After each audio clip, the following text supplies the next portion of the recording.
Mummy, હમ આ ઘરમાં હું શું કામ રોકાણી છું ને મને તો એ જ નથી સમજાતું.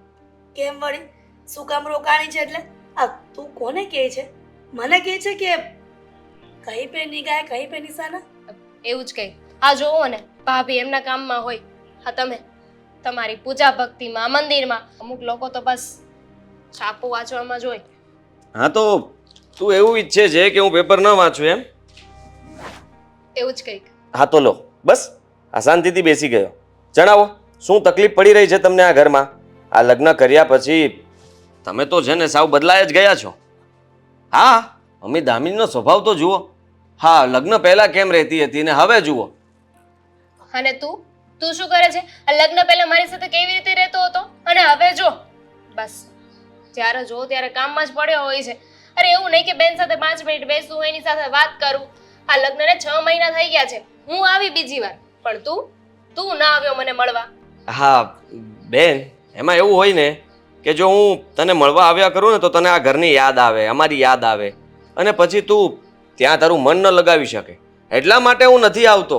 કઈ વાંધો નહીં, મારું મન છે ને લાગેલું રહીને એટલે હવે 2 દિવસમાં હું પાછી જઉં છું. હે દામિની રોકાઈ જાને હવે.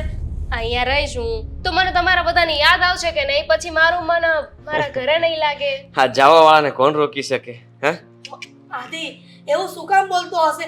આ તમે બંને ભાઈ બેન નાના હતા ને તો આવી રીતના ઝઘડો કરતા, પણ હવે તો બિચારી સાસરે વહી ગઈ છે. હવે તો પ્રેમથી વાત કર એની સાથે. તો પ્રેમથી તો વાત કરું છું. એમ પણ આ છે ને હવે મહેમાન કહેવાય.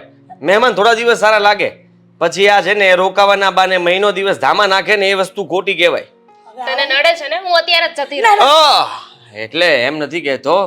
હવે તું એમ જલ્દી ઉતાવળે જતી નહીં રહેતી. ખાલી હું તો બોલું છું. હું બોલું એ કરવું જરૂરી નથી હોતું ને. ના ના, તું તો મારો ભાઈ છે ને, તું કેમ મારે કરવું જ પડે. હા તો પછી તો અહીં જો રોકાઈ જા.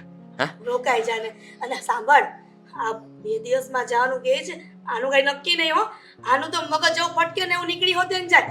હું એમ કહું છું કે ઘણા વખત પછી આ વધારે દિવસ રહી છે તો હું એમ કહું એક દાગીનો કરાવી દઈએ ને આપણે એને. ખાલી હાથે દીકરીઓને ન મોકલાય. દાગીનો? એની શું જરૂર છે? તું ચૂપ રહે. હું અને મારો દીકરો વાત કરીએ છીએ ને. હું કઈ સમજ્યો નહીં મમ્મી. અ, દાગીનો શેના માટે? એટલા માટે જ કે બેન દીકરીઓ અહીંયા સાસરેથી રહેવા આવે ને તો આપણી ફરજમાં આવે છે. અને આમ પણ દામિનીનું સાસરું તને ખબર જ છે ને કેટલું ધનવાન છે, તો એના લેવલમાં આપણે દાગીનો એક કરાવીએ ને તો પણ ઓછું કહેવાય. મમ્મી, થોડુંક તો વિચાર કરો. આ તમે જ બોલ્યા ને કે મારું સાસરિયું ઘણું પૈસા વાળું છે, તો હવે તમે આ દાગીનો કરાવી દેશો. મારે એની શું જરૂર? ઓલરેડી કેટલું પડ્યું છે સોનાની વસ્તુઓમાં. હું કંઈ પહેરતી નથી. ભલે, પણ અમારી ફરજમાં આવે છે માવતર તરીકે એટલે તો કીધું. અને આમ પણ આ પેલો આંટો મારવા આવી હતી ને તો 1-2 દીમાં વહી ગઈ હતી, પણ આ તો વધારે રોકાણી છે તો પછી ખાલી હાથે ન જવા દેવાય ને. તું જ સમજાવ. હા હું શું સમજાવું? મમ્મી તમારી વાત સાચી છે. હા કારણ કે બહેનના હાથમાં કંઈક તો આપવું જોઈએ ને. હા બેટા. હા લગ્ન ધામધૂમથી કરાવી દીધા એનો મતલબ એ થોડી છે કે આપણે વ્યવહારમાં ઊભું ના રહેવું. અને આમ પણ દીકરા બેન દીકરીઓને જેટલું આપીએ ને એટલું ઓછું છે. અને આમ પણ તારી બેન તો કઈ માંગવાની નથી, પણ આપણી જે ફરજ છે એ તો આપણે નિભાવવી જ પડે ને. શું કામ નહીં માગો? હું તો માગીશ. હવે તમને બંનેને એવું લાગે છે કે તમારે મને કંઈક વસ્તુ આપવી જોઈએ તો એક દાગીનો શું કામ? હું તો કહું છું 3-4 દાગીના કરાવી નાખો. એક છે ને સોનાનો સેટ કરાવી નાખો, બુટ્ટી કરાવી નાખજો, ડોકીઓ કરાવી નાખજો. સાંભળ, વારે તહેવારે તને આપતા રહેશું, પણ એક એક વસ્તુ આપીએ ને તો તારા સસરા વાળાને પણ દેખાય. સમજી? સારું. કંઈ વાંધો નહીં મમ્મી. હું મતલબમાં જલ્દી આપણે તમને જે યોગ્ય લાગે દામિનીને ગમે એવું કંઈ કરાવી આપશું. સારું. હા? હવે ખુશ ને? હવે ઝઘડો ન કરતી. કરીશ. મારો ભાઈ છે, મને મજા આવે એટલો ઝઘડો કરીશ. હું નહીં સુધરે.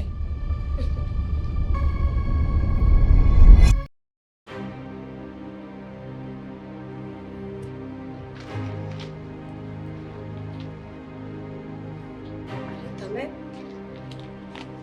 શું થયું આદિ?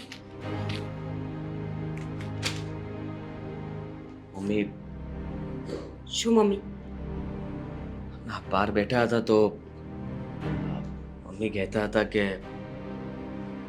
દામિની લગ્ન પછી બીજી વાર આવી છે તો પહેલી વાર તો આપણે હાથમાં કંઈ નથી આપ્યું, પણ આ વખતે એને ખાલી હાથ ન મોકલાય. એના હાથમાં કંઈ પણ સોનાના દાગીના કે કંઈ નાની વસ્તુ કરાવી આપી. ઘરેણા આદિ, હવે ઘરેણા ક્યાંથી લઈ આવીશું આપણે?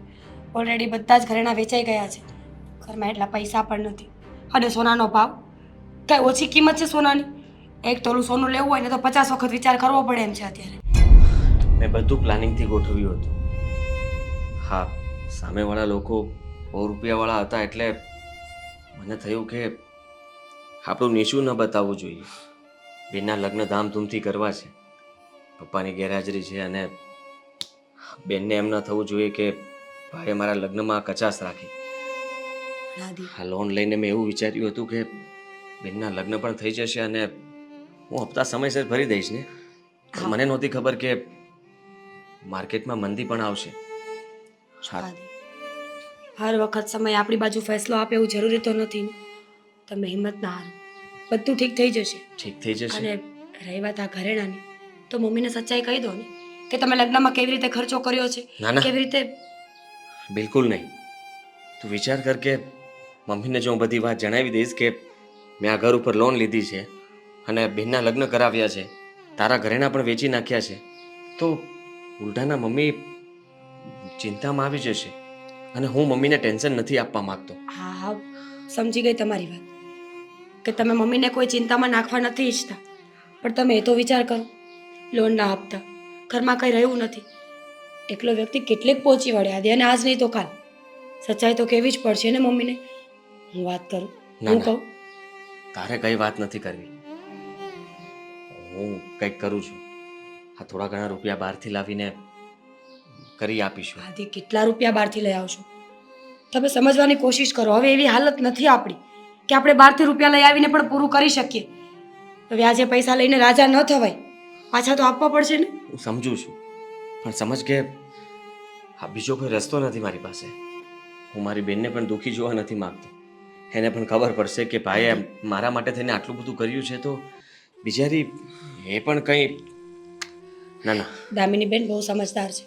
તમે થોડી વાત કરશો ને તો એ આખી વાત સમજી જશે. એટલા માટે જ એના મોઢે તો બિલકુલ વાત નથી કરવી. રહી વાત મમ્મીની, તો મમ્મીએ જે કહ્યું છે એ કરી નાખીશું. આ 2 મહિનાથી હપ્તા નથી ભરાણા એટલે બેંકવાળાના પણ ફોન ઉપર ફોન આવે છે અને એ લોકો પણ કહે છે કે જલ્દી હપ્તો ભરો. બાકી છે તો ધંધો પણ અત્યારે ઠપ પડ્યો છે, કોઈ માલ તો વેચાતો નથી. અને આદિ, પપ્પાને વાત કરું. ના, એમને કંઈ વાત નથી કરવી. એમની પાસેથી મેં પહેલાં પણ પૈસા લીધેલા છે, એ પણ હું પાછા નથી આપી શક્યો અને હવે વધારે એમને તકલીફ આપવાની કોઈ જરૂર નથી. જો તમારાથી થાય ને તો કરો, બાકી આપણે બધી જ સચ્ચાઈ મમ્મીને અને દામિની બેનને કહી દઈશું. અને એનો ના પાડીને મેં કહું છું કે એ વાત નથી કરવાની, છતાં પણ એ વાત ઉપર અટકેલી છે તું. મીરા, તું અને હું જ આ વાતને જાણીએ છીએ. મેં તને એટલા માટે નહોતી કરી આ વાત કે તું બધાને કહી દે. લાગે છે કે મારે તારાથી પણ આ વાત છુપાવવાની જરૂર હતી. ના ના, તો પછી સોરી. સમજ તું કે આપણે બંને તો ચિંતા કરી રહ્યા છીએ, તો પછી બધાનો શું વાંક છે? શું કામ એ લોકોને પણ ચિંતા કરાવી?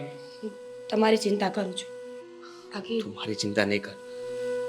હા, હું કેથી પૈસાનું એડજસ્ટમેન્ટ કરી લઈશ અને આ પેલા સાહેબને પણ મળતો આવીશ, જેથી કરીને કદાચ જો એ લોકો મને મકાન ઉપર થોડી વધારે લોન આપે ને તો કંઈ થઈ શકે.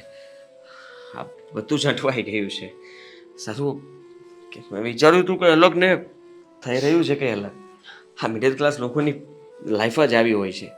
બધું પ્લાનિંગથી વિચારીને બધું કરતા હોય છે, પણ એવું કંઈ થતું નથી. સમયની સાથે બધું બદલાઈ જાય છે. હા, કારણ કે લાઈફને પ્રિટેન્ડ કરવા માટે હાથમાં કંઈ જ નથી. ફક્ત વિચારો કરીને જીવવું એ જીવન નથી. સચ્ચાઈ કંઈક અલગ જ હોય છે આદિ. હા, પણ but it's okay, I am with you. Thank you. ચાલ, હું જાઉં છું.